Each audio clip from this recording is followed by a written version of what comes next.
ప్రపంచం ముంగిట మూడవ ముప్పు పొంచి ఉందా? అందుకే అమెరికా ఇరాన్ తగ్గటం లేదా? శాంతి మంత్రం పాటిస్తూనే రణతంత్రానికి సిద్ధమవుతున్నాయా అనే సందేహాలు సర్వత్రా వినిపిస్తున్నాయి. కొద్ది రోజులుగా వాషింగ్టన్, టెహ్రాన్ పెద్దల తీరు చూస్తుంటే ఇన్ఫ్రంట్ క్రొకొడైల్ ఫెస్టివల్ తప్పదంటున్నారు అంతర్జాతీయ నిపుణులు. రాబోయే రోజుల్లో యుద్ధం తీవ్ర రూపం దాల్చబోతోందని అనుమానం వ్యక్తం చేస్తున్నారు. దీనికి సంబంధించి పూర్తి విశ్లేషణ అందించడానికి మనతో జాయిన్ అవుతున్నారు సీనియర్ విశ్లేషకులు, సీనియర్ జర్నలిస్ట్ పెంటపాటి పుల్లారావు గారు. పుల్లారావు గారు నమస్కారం సార్. నమస్కారం. పుల్లారావు గారు, ఇరాన్ తన మిలిటరీని ఇంత వేగంగా పునర్నిర్మించుకుంటోంది, ఇంత వేగంగా బిల్డప్ చేసుకుంటోంది. ఇదంతా చూస్తుంటే ఒక అగ్రరాజ్యంతో నేరుగా తలపడడం కంటే కూడా ఈ రకమైనటువంటి ఇలా డ్రోన్లు, మిసైల్స్తో చేసేటువంటి ఒక అసిమెట్రిక్ వార్ఫేర్ అనేదే నిజంగా ఇదే ప్రపంచ దేశాలను ఒక పెద్ద హెడేక్గా మారింది అని అనుకోవచ్చు అంటారు. తప్పకుండా మనం చూసేది ఏంటంటే వార్ మారిపోయింది. అవును, ఈ గత 5-6 నెలల్లో పూర్వం ఉండే వార్ మారిపోయింది పూర్తిగా. సిమెట్రికల్ వార్ కాదు, ఇది లేటెస్ట్ వార్. ఇది ఒక ఈవేళ జరిగే యుద్ధం ఇలా ఉంటాయి. ట్యాంక్స్, ప్లేన్స్, ఎయిర్క్రాఫ్ట్ క్యారియర్, పెద్ద వాళ్ళు, సబ్మెరీన్ అని వెనక్కి వెళ్ళిపోయి.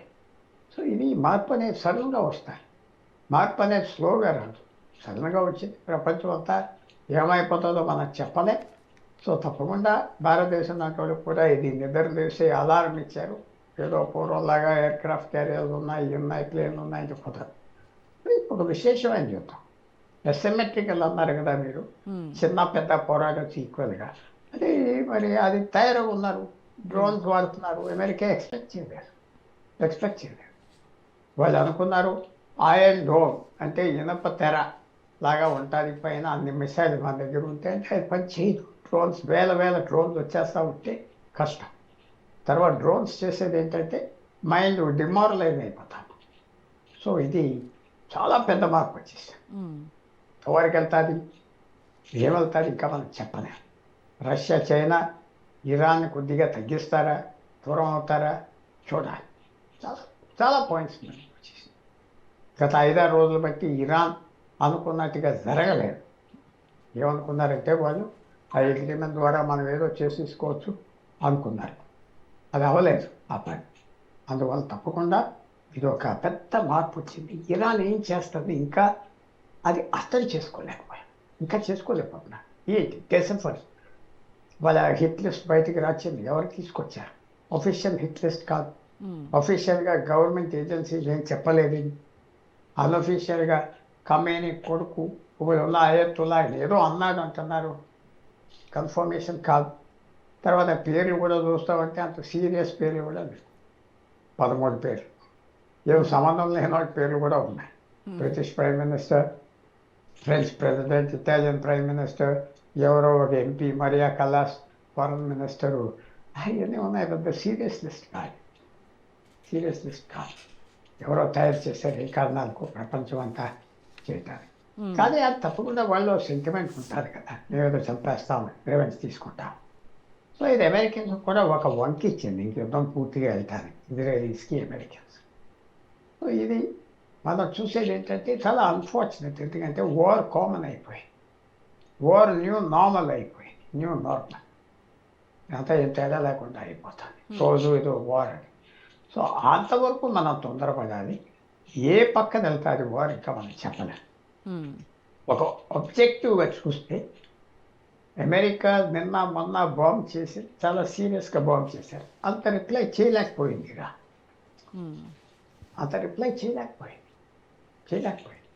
అబ్జర్వర్స్ అన్నారు ఎందుకు చేయట్లేదు, ఇంకా సేవ్ చేసుకుంటున్నారా, ఏమైనా స్ట్రాటజీ ఉన్నదా, అది ఇంకా అర్థం చేసుకోలేకపోతున్నారు. రిప్లై అంత ఫెరోషియస్గా లేదు. కరెక్ట్. మనం చూడాలి ఏమవుతుందో. ఇప్పుడు కూడా ఈ రివెంజ్ లిస్ట్ బయటపడము, ఆ పేర్లు అవన్నీ చూస్తుంటే ఇది జస్ట్ ఇరాన్ చేస్తున్నటువంటి ఒక సైకలాజికల్ వార్ఫేర్గా చూడాలంటారా, లేకపోతే నిజంగానే ఇది ఒక ఇంటర్నేషనల్ డిప్లొమసీని వేరే లెవెల్కి తీసుకుపోయేలాగా చూడాలంటారా? ఆ లిస్ట్ ఎవరో అఫీషియల్గా మాది అనలేరు కదా, ఎవరు అన్నారు? ఎవరో ఒక న్యూస్ పేపర్ బయట పెట్టారు, అఫీషియల్ ఏజెన్సీ కాదు. ఇది ఎవరో సీరియస్గా పెట్టింది కాదు. అందువల్ల ఇది ఇంకా వెయిట్ చేయాలి. ఈ ఇరానియన్ గవర్నమెంట్ ఏమంటారు దాని మీద ఏం కమెంటరీ లేదు పబ్లిక్గా. ప్రైవేట్గా ఏమంటారు చూడాలి. ఇప్పటి వరకు మెసేజ్ రాలేదు అక్కడి నుంచి. ఇంతటి వరకు ఖతార్, పాకిస్తాన్ ఏదో పెద్ద ప్రభావం ఉన్నది ఇరాన్ మీద అంటే వాళ్ళకి ఏం లేదని అర్థం అయిపోయింది కదా. వాళ్ళని వాడుకున్న మెసెంజర్స్ కానీ ఇరాన్ వాడుకున్నదంటే వాళ్ళని కన్వే చేసేది వాళ్ళకి ఏమీ ప్రభావం లేదు. దీనికి అంతా కనిపించేది అక్కడ ఇరాన్లో డివిజన్ ఉన్నదా వాళ్ళకి మధ్యన అదే అనిపిస్తుంది. డివిజన్ ఉన్నదా మధ్యన వాళ్ళ main army IRGC Islamic Revolutionary Guard కోర్లు తేడాలు వచ్చుంటాయి. 100% ఉంటుంటాయి. 2-3 వర్గాలు ఉంటాయి. ఏ వర్గం పైకి వస్తే ఇరాన్ చెట్లు వెళ్ళిపోయినట్లు లెక్క. పాకిస్తాన్లో ఆర్మీ ముందరకు వచ్చేసి ఎలా తీసుకుంటారు. సో అక్కడ కూడా తేడాలు ఉన్నాయి. ఆ తేడాలు బయటకు వస్తాయా? ఎవరైనా ఒక్క ఆర్గనైజ్ చేస్తారంటే సడన్గా ఫైట్ చూడాలి. అది ప్రయత్నం చేయకుండా ఉంటున్నారా అమెరికన్లు ఇజ్రాయెల్ అంటే కాదు. వాళ్ళు చాలా ప్రయత్నం చేస్తాం తేడాలు తేవటానికి, ఒక వాళ్ళ మధ్యన దెబ్బలాటలు పెడతానికి ఇవన్నీ జరుగుతూ ఉంటాయి. మనం చూడాలి ఏమవుతుందో, ఏ లెక్కన ఇది వెళ్తారో. సర్టినిటీ లేదు, అన్సర్టినిటీ. కరెక్ట్. ఇప్పుడు ట్రంప్ అడ్మినిస్ట్రేషన్ అడుగులు చూస్తుంటే కూడా జస్ట్ ఒక మిలిటరీ స్ట్రైక్స్ ద్వారానే దీనికి ఈ సమస్యను ఆపాలి అని అనుకుంటుందా, లేకపోతే నిజంగా తెర వెనక ఏదైనా బ్యాక్ ఛానల్ డిప్లొమసీతో సెటిల్ చేసేటువంటి అవకాశం కూడా లేకపోలేదంటారా? అంటే ట్రంప్కి ఆల్టర్నేటివ్ లేకపోయింది.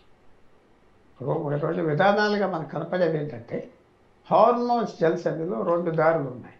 ఒకటి ఇరాన్ తీరు పక్కన, ఇంకోటి ఒమాన్ తీరు పక్కన. ఇరాన్ ఒమాన్ తీరు పక్కన బోట్స్ వెళ్ళటానికి వీల్లేదు, మా తీరు పక్కనే అన్ని వెళ్ళాలంటారు. ఎలాగంటారు? ఎలాగ ఒప్పుకుంటారు అమెరికన్? 2 రూట్స్ ఉన్నప్పుడు వాళ్ళు ఇష్టం వచ్చిన దారి మీద వాళ్ళు వెళ్తారు. నీ దారి మీద వెళ్ళే వాళ్ళు నీ దారి మీదకి వస్తారు. కాదు, ఆ దారి మీద వెళ్ళటానికి వీల్లేదు, మేము ఏ దారి మీద వెళ్ళాలంటే ఆ దారి మీద వెళ్ళాలి అని ఎజర్ట్ చేసుకోవడానికి ట్రై చేస్తాయి 3 రోజుల క్రితం.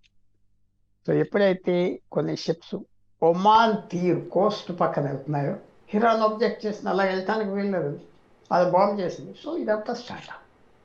సో ఇరాన్ కూడా టెస్ట్ చేసినట్లు లెక్కే కదా. ఇరాన్ కూడా ఎలా చేస్తుంది ఏంటి, ఇది వాళ్ళు ఎంతవరకు వెళ్తారు, మనం దబాయించి చేసేయచ్చా అని వాళ్ళు కూడా ప్లాన్ చేస్తున్నారు. దబాయించి చేసేయచ్చా, ఇది మన ఇష్టం వచ్చినట్టుగా చేసేయచ్చా, ఇది విసిగిచ్చేయచ్చా, వాళ్ళ ఆలోచనలు ఎలా ఉంటాయి ఇంకా మనకు తెలియదు కదా. బయటికి రావాలి కదా ఒకళ్ళ ఆలోచనలు ఇజ్రాయలీకి తెలుసు. ఆలోచన బయట పెడితే వాళ్ళు ఎక్స్పోజ్ అయిపోతారు. అక్కడ ఎవరైతే ఇన్ఫర్మేషన్ ఇస్తారో, ఒక్కోసారి ఇరాన్ నుంచి ఏం చేస్తారంటే తప్పుడు ఇన్ఫర్మేషన్ ఎవరు అందిస్తున్నారో చూడటానికి కూడా ఒక్కోసారి తప్పుడు ఇన్ఫర్మేషన్ ఇస్తారు. మనలో ఎవరు ఇతర సైట్తో ఆలోచించారు. సో తెలియనట్టుగా ఊరుకోవాలి. చాలా దీంట్లో సర్కిల్ ఉన్నాయి కాబట్టి ఇంకా ట్రూత్ బయటికి రావట్లేదు. కానీ తేడాలు అక్కడ ఉన్నాయి.